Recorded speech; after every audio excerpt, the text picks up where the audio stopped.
തിരൂർ പൂക്കയിലിന് സമീപത്ത് 20 സെന്റിമീറ്റർ ഉയരത്തിലുള്ള കഞ്ചാവ് ചെടി കണ്ടെത്തി.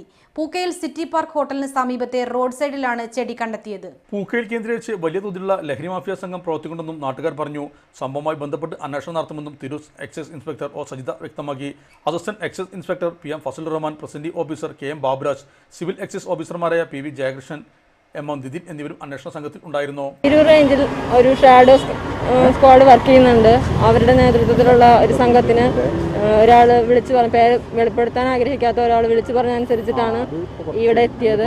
ഈ കഞ്ചാവ് ചെടി ഉണ്ട്, ഒരു ചെറിയ കഞ്ചാവ് ചെടി നിൽക്കുന്നുണ്ട് എന്ന ഇൻഫർമേഷൻ അനുസരിച്ച് ഞങ്ങൾ എത്തിയപ്പോൾ ഏകദേശം ഒരു 25 സെന്റിമീറ്റർ നീളത്തിലുള്ള ഒരു കഞ്ചാവ് ചെടിയാണ് കണ്ടത്. അത് വെള്ളവും വളമൊന്നും കിട്ടാത്തതുകൊണ്ടാണ് മുരടിച്ച് നിൽക്കുന്നത്. അത് ഇവിടെ കഞ്ചാവ് ധാരാളം ഉപയോഗിക്കുന്നവരും കഞ്ചാവ് കച്ചവടം ഇവിടെ നടക്കുന്നുണ്ട് എന്നാണ് ഇപ്പോൾ നാട്ടുകാരിൽ നിന്ന് അറിയാനായിട്ട് സാധിച്ചത്.